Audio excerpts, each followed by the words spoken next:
Safety doesn't start on the ground. It doesn't start on the roof. It starts right here. And to me, safety starts with mental health. Welcome to the Canary Report, the podcast where risk leaders, safety professionals, and operational executives come for real-world stories and smarter strategies to keep people safe. I'm your host, Michael Zell. In each episode, I sit down with exceptional leaders who are transforming how risk and safety is managed. Whether you're a leader of a national EHS program in a high-risk environment or championing a workplace safety culture across 200 retail organizations, this podcast is for you. Let's get into it. Welcome to the Canary Report, the podcast where risk leaders and safety professionals and operating executives come for real-world stories and smarter strategies around keeping people safe. I'm your host, Michael Zell, and I am the founder and CEO of Yellowbird.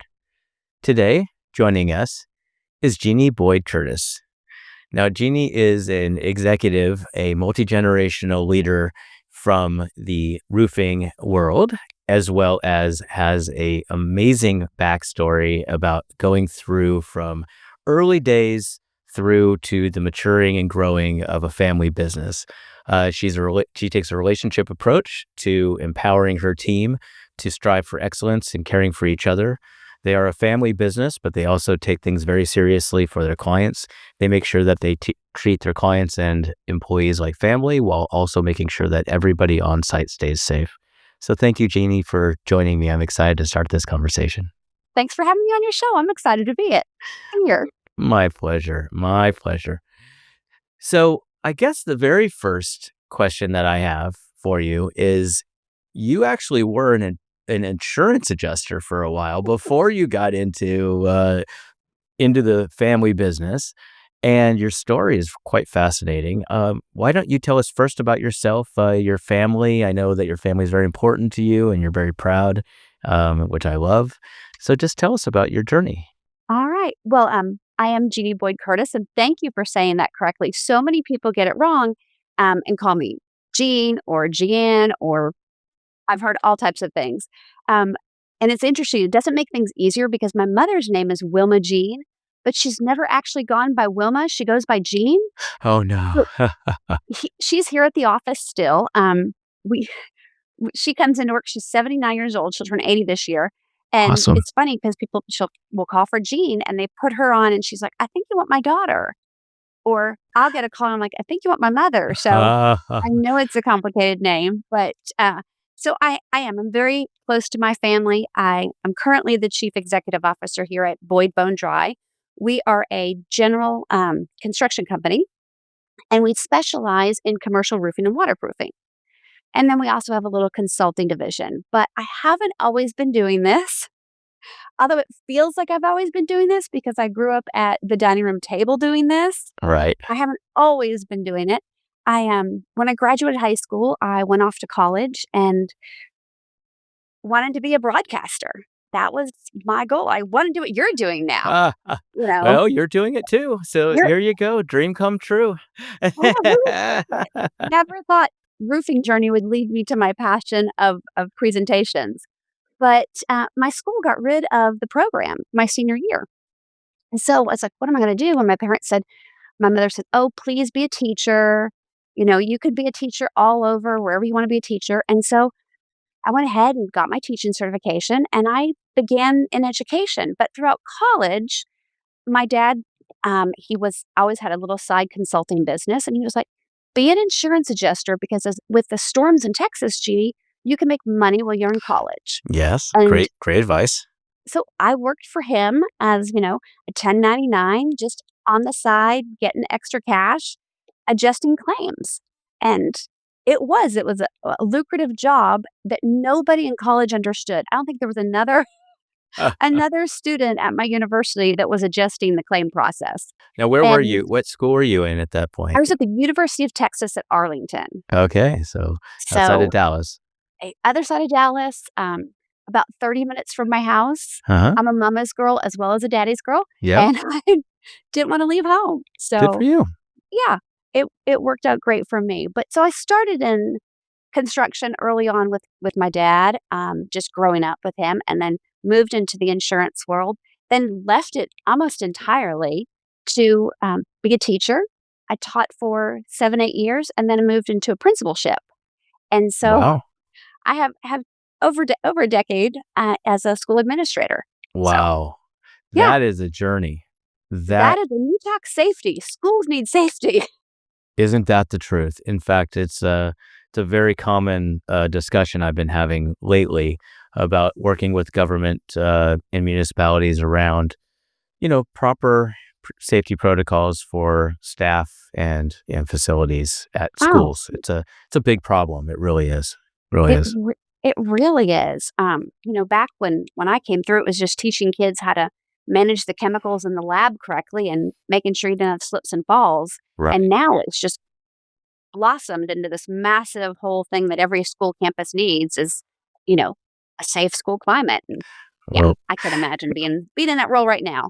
well, thank you. Sure. It's actually quite an interesting idea and concept because when most people think of school safety as they should, they think of their students and physical safety, and unfortunately, in the world that we live in, there's so many dynamics to that. But there's Mhm. also the people who work there, and there's the facilities, and making sure that everybody's trained on just the things like lockout, tagout, which is the process of locking things down before you're on the other end of the school, and you know undoing an electrical box and have a bad incident.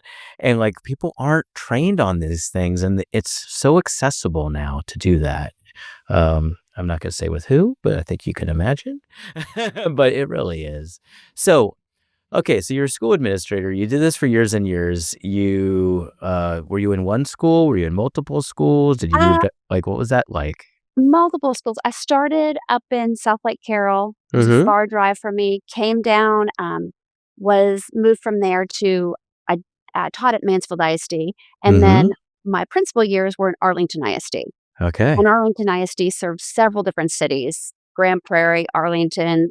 I even think they have a piece of Fort Worth now. I mean, Wow. It's a it's a big school district. big school And district. one day I was just like, I think I'm done. Mm-hmm. I think I'm done. Testing got to me. Right. I'd always told my teachers when the job is no longer fun, Yes. when it's not something that you're waking up just like, yes, let's go get them, time to consider something else. And I was like, what else do I consider? And my dad was like, we have a roofing company. I was like, oh, okay. And I thought, well, I'll just come on in there and I'll, you know, be CEO. And he was like, oh, no, dear. uh, so where did you start? Tell us that Uh, journey. I started pretty down at the bottom, which is okay. I mean, now keep in mind when I was 13 and could actually be on payroll, I was cleaning the men's restroom. Oh yes. I'm not kidding, and it was not pretty. Oh yeah. It it was not pretty, but it's I the noticed you didn't mention the women's restroom. You just the men's restroom. Yeah, exactly. You probably had to clean both, but the one that hit, that struck you was not the women's. it's not the same. It's just not. And I started way back when for extra cash early on. But so when I came on officially, I started just learning and following and shadowing him. And then he would have me shadow different employees throughout the company at all sorts of levels. And I didn't even get the role of chief operating officer till I was probably here 5 years or so when he finally said, okay, I think you're ready to move on to other things. Even though he probably thought it way before, he really wanted me to earn it, not just for me to feel the value of it, but so I had the respect within the community here at our Good. company. Now, from So, that, how big were you at that point from a just headcount perspective? when I came on, maybe he had 10 employees. Yeah. So we've doubled. Yeah. We've doubled. Uh, and I was thinking, I was watching some of your other podcasts, and I'm like, oh, poor Michael. I'm probably the smallest company that you've ever had on your show. I love it. I I was listening love to some like I love it. 4,000 and I love it. That's part of the reason I wanted you on my show because say the thing that is true universally is that safety does not have a size. Safety does not have a industry. It does not have does not care about your race, color, creed, or anything else. At the end of the day, everybody has to keep their people safe, and they need to do the best they can do to put safety procedures in place. And it's one of the things I love about it. So I love having a 20-person organization, and you guys are extremely successful as a company. And frankly, if I could have a 20-person organization that was able to produce quality output and take care of the families that they need to take care of with salaries and all that stuff and make a living, I think it's a wonderful thing. So there's no judgment in size here at all. Thank you. We must be doing something right. We have been around 51 years. Yeah, absolutely. Absolutely. And that is something to be said. So you're in the Arlington area, or you're in the, I guess, north. Technically, we're in Mansfield, Texas, which Okay. right around the Dallas-Fort Worth area, pretty central to Okay. everything. Mhm. And what is your range of coverage for clients, and what kind of clients do you serve? Are they individual homeowners? Are they builders, or who's your focus? So on our construction side, we specialize in commercial roofing.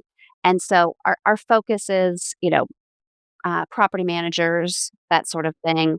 Um, we do commercial buildings. I don't like to do a lot of government work, but government work when it comes our way, that sort of thing. We're re-roofing mainly, not a whole lot of new construction.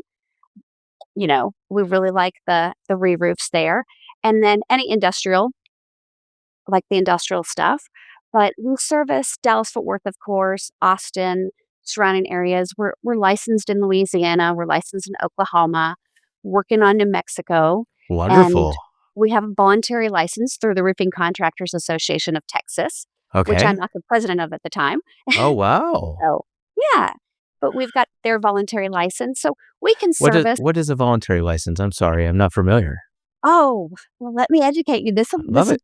blow your mind. So in the state of Texas, there is no licensing on roofers. Okay. It's the Wild West. So Wow. you could come to Texas tomorrow, Michael, and open a roofing company. No, I won't, but okay. But you can. In Texas, we Yes. will open arms because there's pretty much no regulations on our industry. And so this year, the Roofing Contractors Association fought for a licensing bill, House Bill 3344, and it made it out of the House, but unfortunately it died in calendar committee. So in 2 years, we'll go back down and try for it again. And really, it's just a way to protect homeowners because it, it's you know it's so difficult out there when you've got so many storms and so many claims, and roofers, storm chasers coming in, you know, and then they're gone. Homeowner has leaked again, and you can't find the roofer. They've taken people's money and just left, or they've opened up under another name. Yes, that's really unfortunate, and that does happen, and more often than I'd like to admit. It's unfortunate. So from a weather perspective, I spent a lot of time in the Dallas-Fort Worth area for many, many years, and so I know about the famous hailstorms that you guys get in coming through. I mean, I always used to joke that, it was really hot and I didn't like the weather, and Mark, who was my business partner, would say, "Oh, don't worry. Wait 10 minutes, it will change." Because it just is. He's like, "Oh, you're gonna be freezing in about 30 minutes, and then you're gonna be hot again, and then it's gonna be raining." It's just the way. But for your business, how does that affect your, ability to expand and serve? And then you have quieter times, and also on a warranty and support perspective, how does that play into all this?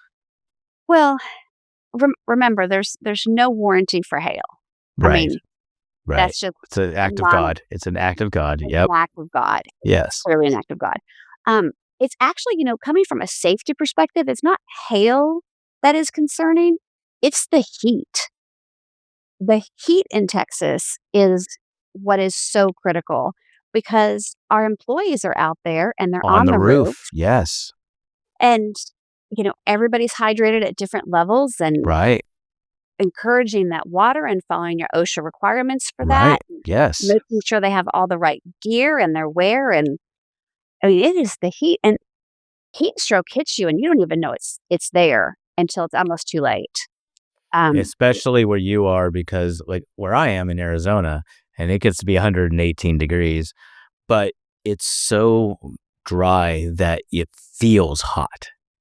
And your heat doesn't feel like you're baking. It feels like you're just sweating like constantly, like, and there, it's a different heat. Like, you're like literally baking when you're outside in the summertime here, but I walked to the car and I need a shower today. Like, it's yeah, that bad today. I know. That's what I've experienced. I know it well. It's funny because I've always used your career as a punchline, and not for any other reason than the joke I'm about to make, which people are like, how do you live in Arizona? And I'm like, I'm not a roofer. I leave my home into my air conditioned car and I come to my air conditioned office, and so yeah, it's hot outside, but if you're in Wisconsin and it's snowing constantly in the winter, you're not going outside. You're going in your car and you're going to your office. Like, and if I worked outside, I would not live here. Like, it's one of those things, right? So, what do you do so thank you for bringing this back on point, which you're a much better host than I am, because this is a safety related podcast. And so thank you for doing that. So on that point, okay, so you have the OSHA required things, and then you have the human aspects of things. And OSHA it should be a minimum requirement to maintain safety. It is not, oh, I'm meeting OSHA standards. Well, good for you. Well, that doesn't necessarily, you can survive on 200 calories a day and some water, but you're meeting survival standards. You're not really healthy. Right. And it's the same thing.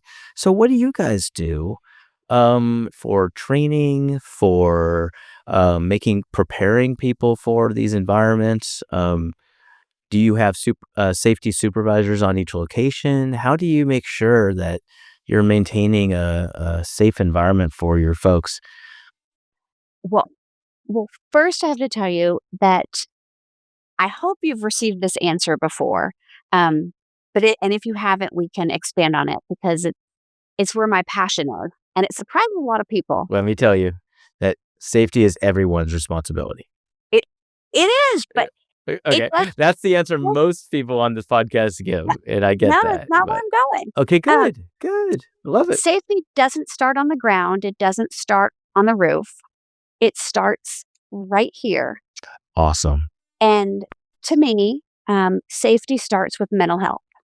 Yes. So I'm a big advocate. I wear this as much as I possibly can. It's my NRCA bracelet. Love that. NRCA is the National Roofing Contractors Association.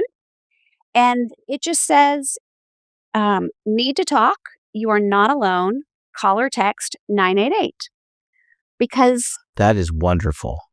I need to make sure that everybody at our company wants a reason and has a reason to be safe. Yes.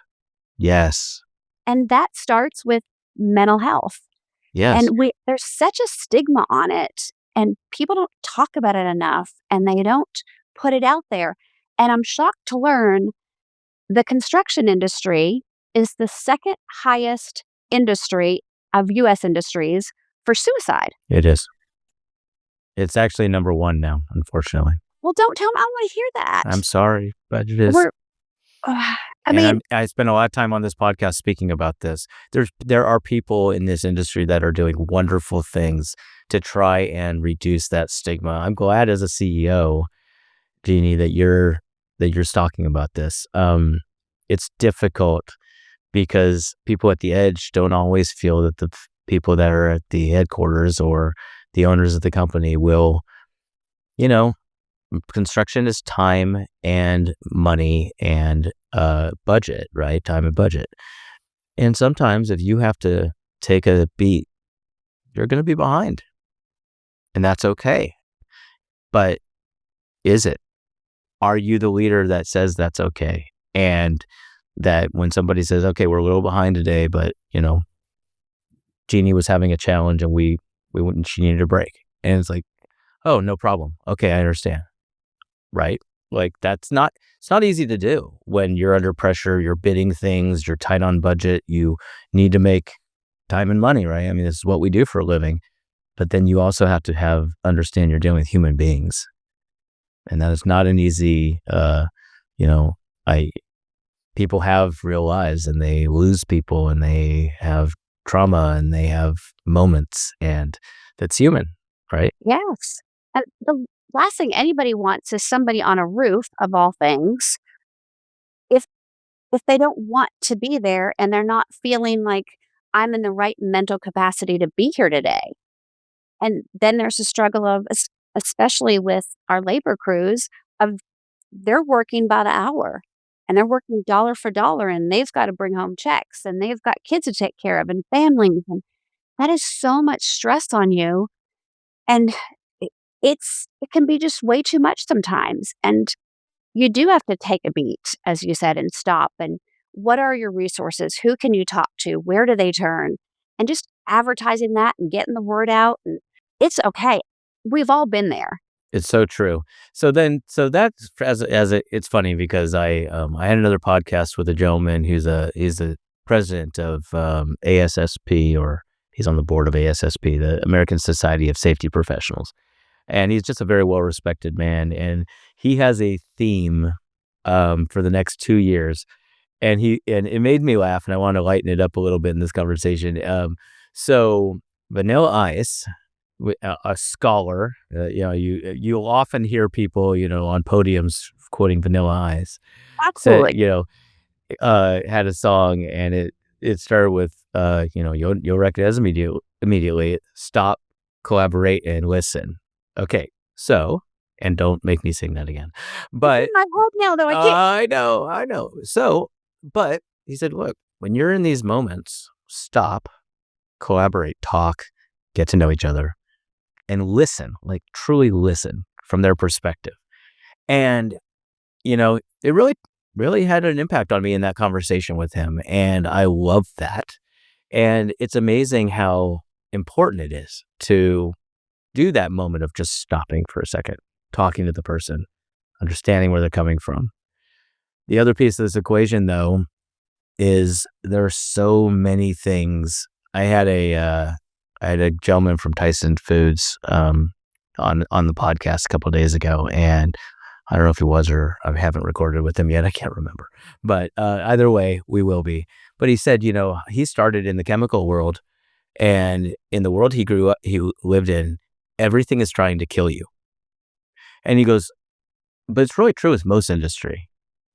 You're running a forklift. So you got to bring these shingles up to the top. So you have to make sure that the person who is running that forklift understands anybody touching that machine has to be trained on forklift. Okay, you've got people at the top that have to be trained on safely unloading those shingles or materials, and they're tethered off and they have fall protection, and you have a fall protection system and training. Then you have the heat of the roof in Texas. And that is just the bare minimum of the things that we deal with electrical up there and cutting things and, pneumatics, and all of that is just such, when you go through what people do for a living and you look at it through the lens of everything I do is trying to kill me, but it's kind of true, like in the trades, like people are like, oh no, it's no big deal. I don't need to tie off. I'm just grabbing this thing. It's like, no, you don't understand. That moment could be the difference in your family, the rest of your family's life. You don't just quickly run up there without tying off. That does not happen. And there's a reason, because we've all seen what happens, unfortunately, when that does happen. Well, it is. And that's where that training comes in. So back to answer your question before I derailed there with the heat. Yes. After you've covered that mental health, we have many different safety things in place. Of course, we have a safety software program where every single day my guys get a video, Awesome. and so they get a video on safety. They take a quiz on safety, Love that. That's just great. as reminders, and this is what And you do. different subjects each day? Is that kind of Different the... subjects each day. Okay, yeah. We try to specialize it based on kind of what we're doing that week. But sometimes it doesn't happen that way, and you might get one on applying first aid. Sure. Just And that's okay. yeah. That's okay. So It's important stuff. we need those reminders. It goes all the way into motorcycle safety on the road. Like, Okay. so driving, it's some of it's roof related, others just life related. Now, is this a software that you subscribe to, or is it It something that is. you built? Okay, Yeah. wonderful. Yeah. So that's fantastic. I love to hear that. Yeah. We it's beneficial, it's valuable right now, and this is where I'm failing as a leader because leaders are supposed to model safety. And my engagement score is worse than my crew right now. Well, in fairness, you are the CEO and have a lot on your plate, and you have people like me asking you to be interviewed when you could Oh, be watching a video. So give yourself a little bit of grace. Not I to mention, won't. I don't think you need as urgently to stay on top of your lockout, tagout, or fall protection reminders or whatever they happen to be, right? So, I uh, I'll but try, but we have that. We have, yeah, weekly safety talks. awesome. So, and then, And how are those facilitated? How do you do those? so the head of my commercial roofing department Mhm. does those with the crew, Okay. and then we have, and they're Wait, not owned. are they online or are they in No, person? live in person. Okay. Wow. Yeah, we have Fantastic. everybody come together live, uh, Wonderful. and it's so important that everybody's there, and it just builds the culture. It Yes. builds the culture of the overall company, which creates a positive climate. Love that. So, but they do that, and then in addition, so the staff that's in-house, from administrative staff to the billing girl, we have biweekly meetings that we call Monday mashups, where we just talk about regular safety, like, does the first aid kit need to be filled? How's the parking lot? Is anybody gonna trip on their way out? Uh, we've had more incidences in the office of accidents than we have had on the roof. It Yep. You know it what? That's it. I'm not surprised based on what you're telling me and how you run this place. So that's fantastic. as women, we wear these crazy shoes to work, Ah. Oh, I got a secretary in flip-flops and, like, you gotta be Yeah. careful. No, you do have to be careful. It's funny. I have a daughter and she's 16 and she goes on dates and does her thing. And I look at some of the shoes she's wearing. Now, fortunately, the girls of today are not quite like the girls of my time. And I suspect I'm older than you, but I will say that they don't wear high heels anymore. They wear and part of me is like, I'm kinda glad because that always looks so uncomfortable to me. Like, Oh, yeah. the things people do for Mhm, fashion but you're right, on a work site, mhm. my background comes from oil and gas and construction, and they would not let you on site if you did not have steel toe boots, and Yeah. period, and that was a non-negotiable. Now, how do you deal with subcontractors and their safety Mm. protocols? This is tricky, and I knew you'd ask me this question. Good. I So this is tricky. So our subcontractors, of course, all have a lead. We try, when it comes to subcontractors, we try to use the same people repeatedly Mhm. Sure. just because they know our culture of safety, Right. they know what our climate's like, they know what our expectations and our goals are like. Right. But if you're brand new to come to work for us as a subcontractor, then you're going to sit down with one of our guys, walk through what it looks like for us, walk through what the expectation is for us, just to kind of clearly explain that your safety is the most important thing. There is not a My dad always told me there's not a roof in the world, not an account in the world, not a client in the world that is worth your life. So I like your dad it, a lot. he's a great Everybody, I met her dad very briefly time. when we did our pre-interview call, and I liked him when I met him, but I like your dad. I like that philosophy, and I think a lot of people say it, but obviously you live those values, which is You most can't put a important. price on people. You just can't. And so our subcontractors need to know that that's what we value. We value people and relationships. And I if you wanna continue to be a subcontractor with us, you're gonna value that as well. Do you have a formalized program around that? Like, is it like, um, you know, when you have a new contractor or subcontractor, or even it's not the subcontractor that's the issue, frankly, it's employee of the subcontractor, right? Because look, we all know that turnover is high in construction, and particularly with some of the dynamics with laws and all the things within the national climate right now. And so you're going to have turnover. Do you also have programs around their teams? Right. Um, so that's communication. That's just communication, stating the expectation of them. So it's kind of written into our contract. But here's what's crazy about Texas and what makes our contracts with our subcontractors a little bit different than a lot of other roofing companies is that Texas is a right to work state. So workers' comp is not required. Oh, wow. Okay. Yeah. We carry it here at Boyd. Right. Right. Most of my peers carry it. But for subcontractors, that's a difficult thing to carry because they feel like it can be expensive. So we will only hire subcontractors that carry workers' comp, or we ask our insurance company for them to allow us to carry them during this period of job status because we want everybody protected under workers' comp. Yes. That is a very, very, first of all, that's a financial burden for you. And it's something that you've chosen to do to very likely, because you still have to be competitive. You're taking money out of your own pockets to do that. And that says who you are as a business. And so that's very impressive. It's tough because we have missed out on a lot of great crews because of that subcontract piece with not having the workers' comp. Yeah, it's funny because most very large construction general contractors will require that you have an on-site safety supervisor as well as a validated workers' comp. And if you look practically at these sites, they don't. They'll have one of their general superintendents or one of their the lead take an OSHA 30 class,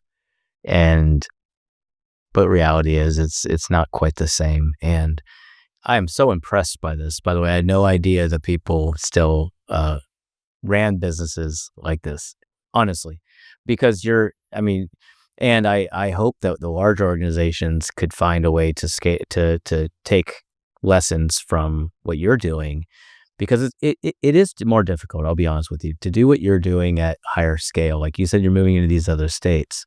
What you're probably going to have to do is programmatically come up with how do we reinforce these values, which is things that, Yellowbird can do, but we'll get there later. But at the end of the day, we do try to take the values, take the message, take the training, take all of that, get our pros that are going out to the site aware of all these things so that they are representing you in a proper way. Because otherwise, you're just sending a stranger out to site. Even if they're qualified, they're still a stranger, and you don't want a stranger representing you. Well, at Yellowbird, though, you service the small guys like me and the big guys, right? We do.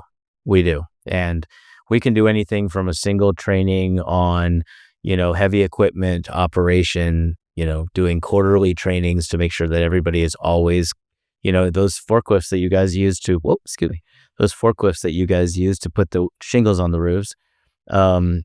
Everybody who touches one has to be trained, and they have to annually, but the problem is the turnover is kind of high on those things. And so, on the people, so you have to do it quarterly. And so we do that just at one site for one company over and over and over, which is great. And then we'll have a big, a national construction firm with 400 locations, and we'll do exactly the same thing, because the system can do, it doesn't distinguish, which is the best part.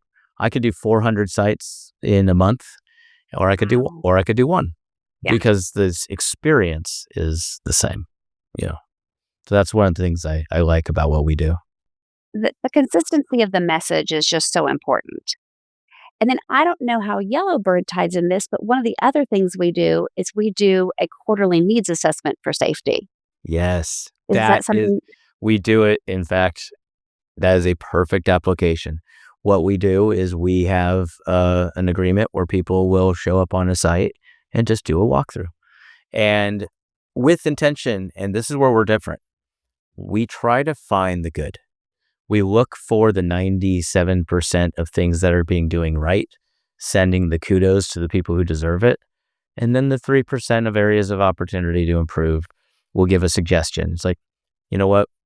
Looks like that site probably needs maybe hazardous materials training on. There was a barrel that was too close to a sewer over there, Mhm. right?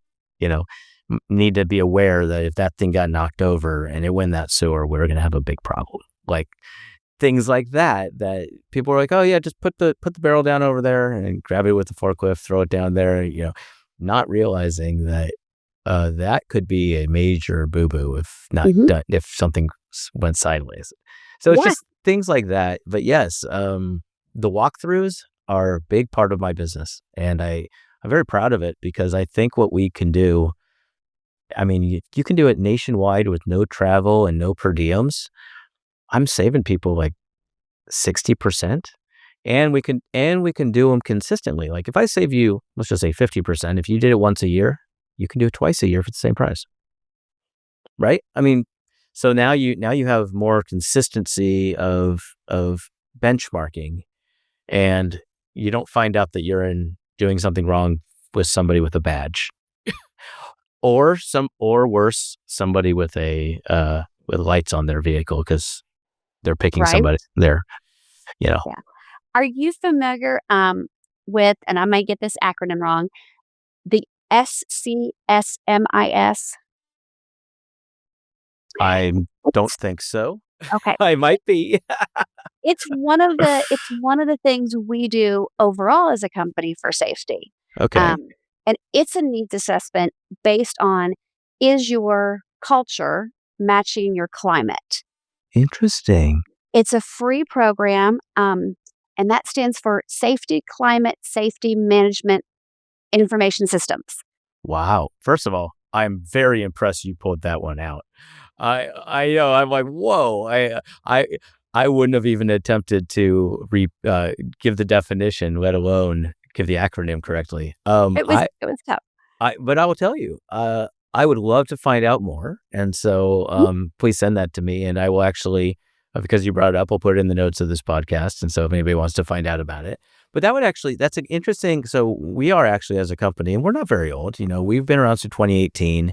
We went live during the pandemic, literally January, and then the pandemic hits March. First year and a half, we were pretty much, a COVID company. We were mostly trying to get people to be reopened using industrial hygienists, because industrial hygiene is the science behind sampling air, sampling noise, sampling surfaces, and so forth.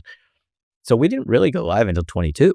And so we're about 3 years old, and we've got 7,000 some odd people, or just under. But we're always looking for things like that. Say, okay, if that is something that people are embracing, could our pros help do assessments of where you land? Mm, Because we're trying to give work to our professionals right. that's impactful for them. They make good money, and then that adds value to the client. And it sounds like that's a really cool program, and I do not know anything about it. It's So, a it's a great, you should have them on your show. It's free. okay, It's totally free, but what you do is you give the quiz to, like, the leaders of the group. So, in my case, it would be my foreman and my supervisor, and then you give the quiz to your crews or your secretaries or whatever to see if the leadership matches. I'm gonna say laborers for lack of a better word off the top of my head, but matches the labor, and then it compares the difference to show where you need improvements interesting. as For it's far a, as it's a your. climate and cultural climate. Yes. Yeah. Yeah, it's funny because I often speak at construction and other engagements, and um, you know, and when I say people do not take this seriously enough, and they get there's nothing more important than safety. Safety first, safety first. Look at our signs, look at all that we do. And it's like, I understand and I appreciate it, and you're doing the best that you can. But there is sometimes a big disconnect between the words that you say and the actions that are being taken. Mhm. And I judge a person by their actions. Right. The words are very easy. Yeah. And honestly, sometimes these actions they cost money. Like your example on the workman's comp.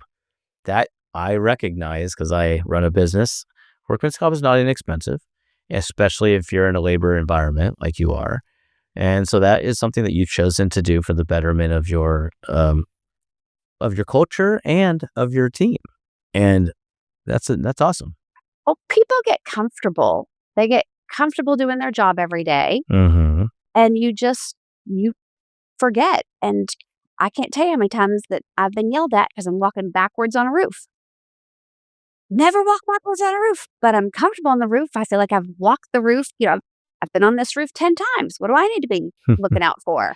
I I know this roof, and I I'm walking love backwards. I love the fact that you're giving a story about a lady who's the CEO of a construction company walking backward on a roof, which tells me that you are a leader who is a doer, and you'll get out there and get up there. And I love that. That is so awesome.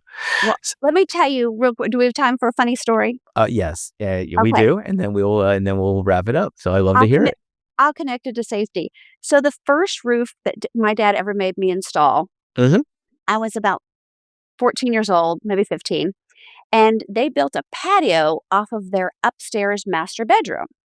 And so my dad built this patio, and I was like, that would be a perfect place to lay out. Okay.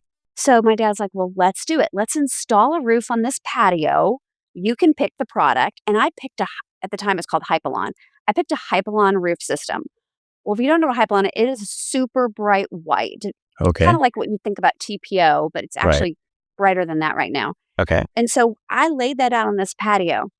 Well, little did I know as a 14-year-old girl, I'm just thinking, hey, the sun's going to beat down on this. I'm going to have this perfect no line tan. It's going to be great. First day, I fried. I completely fried. Oh yeah. I had no idea about the UV. But to make matters worse, I didn't realize How hot it that the got. sunscreen would Oh. make that roof like a slip and slide. Oh my goodness gracious. And this is Oh. before we installed the rail. Oh no. I Oh, you slid right off. I slid right off, caught the gutter that was the gutter edge that was off the side of the roof. I am just an act of God, just Oh, dangling there because talk about safety. My first experience with safety on a roof was which tanning in it. how many floors? Oh, just one, thank goodness. Thank goodness. Okay, good, good, good.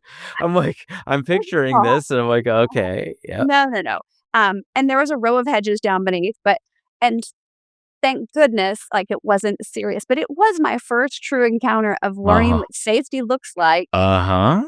Yep. on a roof and how, like, something so simple, like, who would know that this one thing would make a roof like a slip and slide?